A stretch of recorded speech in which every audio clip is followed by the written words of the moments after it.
আসসালামু আলাইকুম। সো আজকে হচ্ছে আমাদের যে টপিকটা সেটা হচ্ছে হাই ভোল্টেজ ভোকাবুলারি শিখবো আমরা। মূলত এগুলো হচ্ছে ফ্রেজ আর কি। সো চলেন কথা না বাড়িয়ে শুরু করছি। প্রথমেই হচ্ছে ব্রেক দ্য আইস। দৈনন্দিন জীবনে কথা বলার ক্ষেত্রে আমরা কিন্তু এরকম প্রচুর ফ্রেজ দেখতে পাই। এগুলো যদি ব্যবহার করেন আপনার কথা বলার মধ্যে বা আপনার লেখার মধ্যে, তাহলে কিন্তু আপনার লেখার ধরন চেঞ্জ হয়ে যাবে, কথা বলার স্টাইল অন্যরকম হয়ে যাবে, খুবই অ্যাডভান্স হয়ে যাবেন। সো আজকের ক্লাসে বেশি না, 10-12টার মতো আছে। সো প্রথমে হচ্ছে ব্রেক দ্য আইস। এটার অর্থ হচ্ছে স্টার্ট কনভারসেশন। মানে ধরেন আইস যেরকম চাক্কা বরফ হয়ে থাকে, এরকম ধরেন কেউ ধরেন কারোর সাথে দেখা করতে গেছেন, এখন কথাবার্তা নাই, একদম স্টপ, দুইজনেই স্টপ আছেন। সো হঠাৎ করে আপনি আইস ভাঙার মতো করে একটা কথা বইলা দিলেন, যেটা দিয়ে আপনার কনভারসেশন শুরু হইলো। সো এইভাবে মনে রাখতে পারেন স্টার্ট কনভারসেশন। যেমন he told a joke to break the ice. একটা জোক বললো, ব্রেক দ্য আইস মানে কনভারসেশন শুরু করলো। নাম্বার টু হচ্ছে hit the nail on the hand. এটা হচ্ছে সে এক্স্যাক্টলি দ্য রাইট থিং।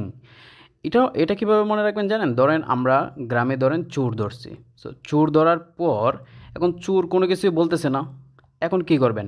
আপনি হিট করবেন চোরকে। কি দিয়ে? ধরেন নখ দিয়ে হিট করবেন। ঠিক আছে? মানে নেল দিয়ে। ওকে? সো কোথায় হিট করবেন? মাথায়, অন দ্য হেড। এভাবে হিট করার পর সে এক্স্যাক্টলি সব কিছু বলে দেবে। যেমন she hit the nail on the head with her answer. Number three, cost an arm and a leg.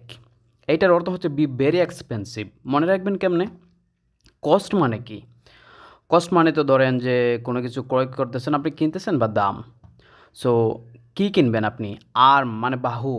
ধরেন আর্ম মানে বাহু, আর অ্যান্ড এ লেগ পা। এখন মানুষের মাথা এবং মানুষের বাহু যদি আপনি কিনেন, এটা কি আসলে পাওয়া যায় নাকি? এটা খুবই মানে ভেরি এক্সপেন্সিভ, এবং এটা কালো বাজারে আপনার কিনতে হবে, মানে অন্য লেভেলের। ঠিক আছে? সেইভাবে মনে রাখতে পারেন আপনি, যেগুলো পাওয়া যায় না, খুবই দামি। সো এগুলো হচ্ছে ভেরি ভেরি এক্সপেন্সিভ। যেমন that phone cost an arm and a leg. Number four, byte the bullet. এটার অর্থ হচ্ছে অ্যাকসেপ্ট সামথিং পেইনফুল। ওকে? সো কারো গায়ে ধরেন বুলেট আটকাইছে। এখন ওই বুলেট বাইট করে মানে কামড়ায়া ওইটা আপনি কি করতেছেন? খুলতেছেন। তো কামড়ায় যদি খুলেন, তাহলে কিন্তু সে ব্যথা পাবে। সো এইভাবে মনে রাখতে পারেন যে সে ব্যথা পাবে, এইটা সে মেনেই নিছে, এবং মেনে নিয়েই সে দিছে যে কামড়াই বুলেটটা খুলো। সো এইভাবে অ্যাকসেপ্ট সামথিং পেইনফুল মনে রাখতে পারেন। যেমন I had to bite the bullet and visit the dentist. Number five, cut corners. Do something in a cheap or lazy way. Okay, এটা মনে রাখবেন কেমনে? ঘরের কোনায় বাতারির বাচ্চা বা ইঁদুরের বাচ্চা আমরা বলি, এগুলো দেখবেন খুবই লেজি ওয়েতে আস্তে আস্তে করে কাটে। সো এইভাবে কাট কর্নার দিয়ে আপনি মনে রাখতে পারেন do something in a cheap or lazy way. যেমন they cut corners and now the project failed. Okay, number six, let the let the cat out of the bag.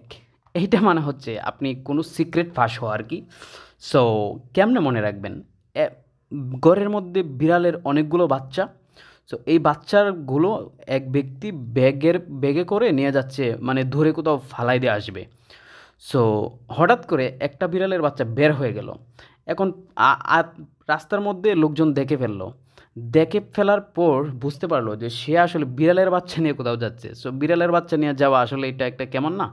So এই জন্য বলতে পারেন যে আসলে সিক্রেট ফাঁস হয়ে গেল। এমনি কিন্তু কেউ জানে নাই যে ব্যাগে করে কিনে যাচ্ছিল, কিন্তু বিড়ালের বাচ্চা যখন বের হয়ে গেল, তখন বোঝা গেছে যে একটা কিছু বের হয়ে গেছে। সো এটা কেমন হয়ে গেল ব্যাপারটা। দ্যাটস এইভাবে মনে রাখতে পারেন সিক্রেট ফাঁস হওয়া আর কি। যেমন he let the cat out of the bag about the plan. Okay, number seven, burn the midnight oil. Okay, এটা খুব ইজি মনে রাখা। ওয়ার্ক লেট এট নাইট মানে মিড নাইট ওয়েল বলছে। মিড নাইট মানে মধ্যরাত, আর ওয়েল মানে তো তেল, বুঝছেন? তো তেল পোড়াইয়া মধ্যরাতে এক ব্যক্তি পড়াশোনা করতেছে বা যে কোনো কাজ করতেছে। এতে মনে হইল কি যে সে অনেক লেটে মানে কি করতেছে, কাজ করতেছে। রাত যেহেতু অনেক হয়ে গেছে, তার লেট হয়ে গেছে, এভাবে মনে রাখতে পারেন। She burn the midnight oil to finish her report. Okay, এটা খুব ইজি ছিল। নাম্বার 8, হিট দ্য বুকস, মানে হিট দ্য বুকস মানে স্টাডি হার্ড। এক ব্যক্তি অনেক দিন ধরে পড়ে না, সো সে আসলে সফল হইতে চায় তাড়াতাড়ি, কিন্তু পড়তেছে না। এখন কী করতে হবে? তাড়াতাড়ি সফল হইতে গেলে তাকে বইয়ে হিট করতে হবে, আদারওয়াইজ অন্য কোথাও হিট করে হবে না। ঠিক আছে? সো এই জন্য মনে রাখতে পারেন যে স্টাডি হার্ড মানে খুব কঠোর পড়তে হবে, এই জন্য হিট দ্য বুকস। যেমন you need to hit the books before the exam. Number 9, keep an eye on, মানে কোনো কিছুর প্রতি, এই যে কিপ মানে রাখা, আই মানে চোখ, অন মানে কোনো কিছুর উপরে। দ্যাট মিন্স খুব ইজি, ওয়াচ কেয়ারফুলি, এটা মনে রাখাই যায় খুব স্বাভাবিকভাবে। যেমন keep an eye on the kids at the pool. Number 10, throw in the towel. আচ্ছা, গাছ থেকে ধরেন আপনি আম, গাছ ধরেন এক ব্যক্তি গাছে উঠছে, গাছ থেকে সে আম অথবা বড়ই বা যে কোনো কিছু সে পালাইতেছে, আমি ধরলাম কাঁঠাল পালাইতেছে, গাছ থেকে কাঁঠাল পালাবে, এখন নিচে ফালাইলে কাঁঠালগুলো একদম মানে নষ্ট হয়ে যাবে, ফেটে টেটে নষ্ট হয়ে যাবে। দ্যাটস ওয়াই সে বললো যে নিচ থেকে দুইজন ব্যক্তি একটা টাওয়াল ধরো, টাওয়ালের মধ্যে আমি ফালাই, তাহলে কিন্তু এটা ভালো থাকবে। সো সে ফালাইলো টাওয়ালের মধ্যে, কিন্তু টাওয়ালের মধ্যে কাঁঠাল পড়া মাত্রই টাওয়াল কী করলো, দুই ব্যক্তির এক ব্যক্তি ছেড়ে দিল, কাঁঠাল মাটিতে পড়ে গেল, কাঁঠাল নষ্ট হয়ে গেল। সো এইভাবে মনে রাখতে পারেন যে থ্রো ইন দ্য টাওয়াল মানে টাওয়ালের মধ্যে থ্রো করছে, এটা গিভ আপ করছে মানে ছেড়ে দিছে। সো যেমন he throw in the towel after trying so hard. Number 11, under the weather.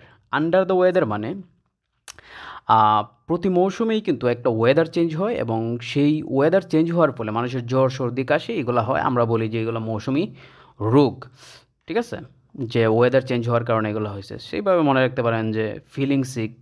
ওকে, যেমন I'm a bit under the weather today. Number 12, back to square one. Back to square one মানে হচ্ছে start from the beginning. এইটা কীভাবে মনে রাখবেন, এইটার টেকনিকটা আপনারা কমেন্টে জানাতে পারেন। সো আশা করছি উপকৃত হয়েছেন, ভালো থাকবেন, ধন্যবাদ, দেখা হবে নেক্সট ভিডিওতে।